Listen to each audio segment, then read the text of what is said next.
ఇప్పుడు మనము సబ్జెక్ట్ మీద మాట్లాడుకుంటే రాజకీయాలు చొప్పించాల్సిన పని లేదు. ఇప్పుడు శంకరయ్య అనేవాడు, నేను వాడనే అంటున్నా. నేనేమి ఆయన చెప్పినట్లు గౌరవంగా శంకరయ్య గారు అనదలుచుకోలే.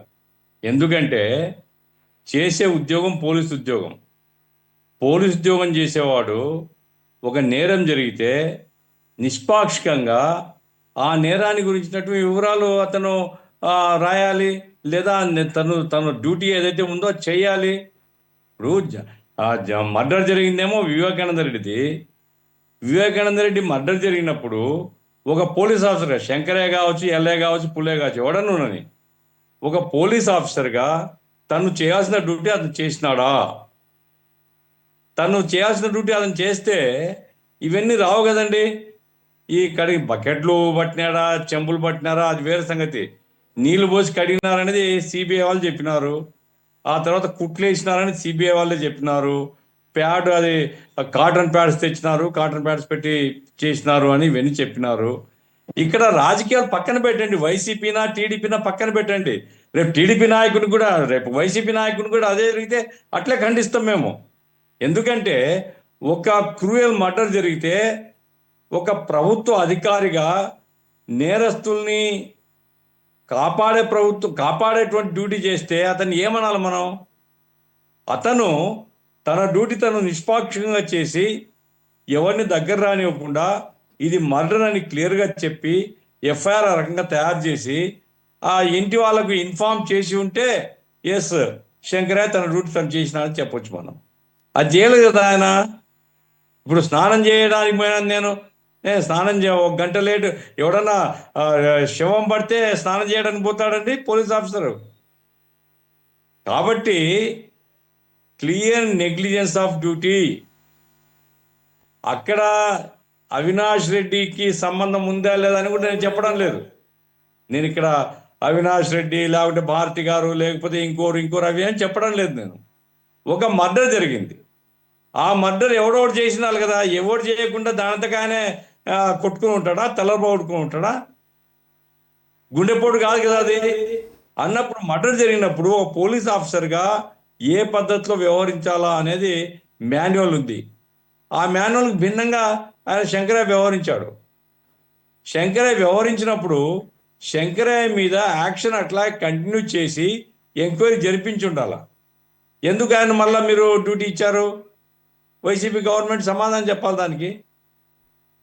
అంటే ఒక మర్డర్ను దాన్ని కవరప్ చేసినటువంటి దానికి అతనికి నజరాన్న మనం డ్యూటీ ఇవ్వడం. ఏ గవర్నమెంట్ అయినా ఏ పోలీస్ ఆఫీసర్ అయినా నేను మాట్లాడుతున్నా, ఒక మర్డర్ జరిగినప్పుడు చేయాల్సిన డ్యూటీ ఏమిటి? లేదా అక్యూజ్డ్తో, అతను అక్యూజ్డ్, నేరస్తుడు కాదు, అక్యూజ్డ్ కదా, అక్యూజ్డ్తో ముద్దాయిలతో అతను కుమ్మక్కై ఉన్నాడు అని తన ప్రభుత్వ డ్యూటీ. మామూలు ఇంకెవరు ఆమె రజనీ గారు ఇంకెవరి పేరు చెప్పింది, ఆ కృష్ణారెడ్డి పేరు. కృష్ణారెడ్డి పక్కన పెట్టేయండి మనం.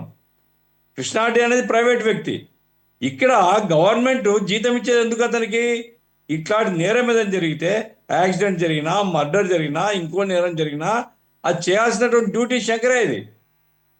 ఆ డ్యూటీ అతను సక్రమంగా చేయలేదని ఫ్యాక్ట్. అది ఎవరు దాన్ని కప్పించుకోలేరు, తప్పించుకోలేరు. ఒకటి. రెండవది ఏమిటి?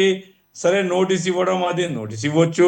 ఇప్పుడు అతను డిస్మిస్ అయిన తర్వాత ఫ్రీ బర్డ్, అతను ఒక జాతీయ పౌరుడు అవుతాడు. ఈ పౌరుడుగా అతను ఏమైనా కేసులు వేసుకుని ఏమైనా చేసుకుని ఎవరికేమీ ఇబ్బంది లేదు. అయితే గవర్నమెంట్ ఉద్యోగం ఉన్నప్పుడు సర్వీస్ రూల్స్ అందుకు పర్మిట్ చేసాయా? అతను ఉద్యోగానికి రాజీనామా ఇచ్చి తను తన ఇష్టం వచ్చినట్టు చేసుకోవచ్చు. ఒక గవర్నమెంట్ ఉద్యోగం ఉంటున్నప్పుడు chief minister of that state, నేను జగన్మోహన్ రెడ్డి మీద ఎవరైనా ఇట్లా మాట్లాడినా ఇదే మాటలు చెప్పేవాడిని. నేను జగన్మోహన్ చీఫ్ మినిస్టర్గా ఉన్నప్పుడు ఎవరైనా కేసు ఇచ్చినా తప్పని చెప్పేవాడిని. ఎందుకంటే రాజ్యాంగ వ్యవస్థ మనం గౌరవించాలా, సర్వీస్ రూల్స్ ఉన్నాయి మనకు. ఆయనకి ఏదైనా ఇబ్బంది జరిగితే ఆయన త్రూ డిపార్ట్మెంట్ పోవాలా, డీజీపీకి రాసుకోవాలా, డీజీపీతో పోయి కలవాలా. అంతే తప్ప చీఫ్ మినిస్టర్ను నువ్వు క్షమాపణ చెప్తావా లేదా అని చెప్తే అసలు సర్వీస్ రూల్స్ ఏమిటి, కాన్స్టిట్యూషన్ ఏమిటి, ఇక రాజ్యం వ్యవస్థ ఏం కొనసాగుతుంది? ఎవరు ముఖ్యమంత్రి అయినా చంద్రబాబు నాయుడు మీద ప్రేమతో మాట్లాడటంలా. జగన్మోహన్ రెడ్డి ఉన్నా ఆయన పట్ల ఎవరైనా ఇట్లా బిహేవ్ చేసినా తప్పు అంటాను నేను. అందుకోసం శంకరయ్య డిస్మిసల్ ఎంక్వైరీ జరిగిందా లేదా నాకు తెలియదు.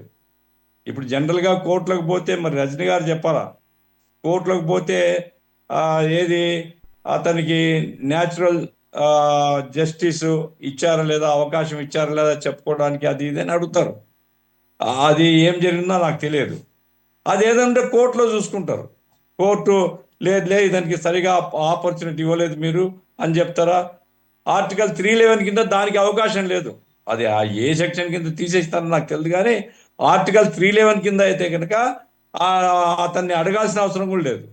గవర్నమెంట్ స్టేట్ వే యాక్షన్ తీసుకోవచ్చు. సరే ఏమైనప్పుడే యాక్షన్ తీసుకున్నారు. అతను రెడీగా ఉన్నాడండి, యాక్షన్కు రెడీగా ఉన్నాడు. మరి రజనీ గారు చెప్పినట్లు ఎమ్మెల్యే పోటీ చేస్తాడా, ఎంపీ పోటీ చేస్తాడా, లేకుంటే ఇంకేం చేస్తాడో మనకు తెలియదు. అది అనవసరమైన విషయం. ఆయన ఏమన్నా చేసుకొని, ఒక స్వేచ్ఛాపరుడుగా ఏమన్నా చేసుకొని. కానీ ఇప్పుడు ఆయనకు డిస్మిస్ అయితే ఆయనకు పెన్షన్ కూడా రాదు.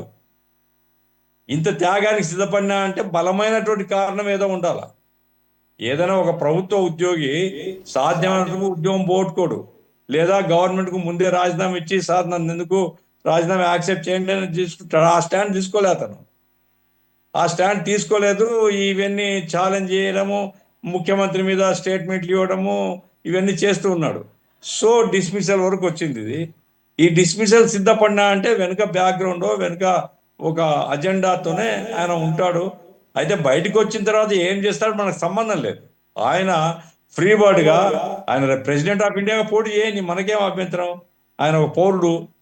ఇక్కడ సమస్య ఏమంటే సర్వీస్ రూల్స్కు విరుద్ధంగా పోవడం ఎవరికి మంచిది కాదు. ఏ ప్రభుత్వంలో కూడా అనుమతించకూడదు.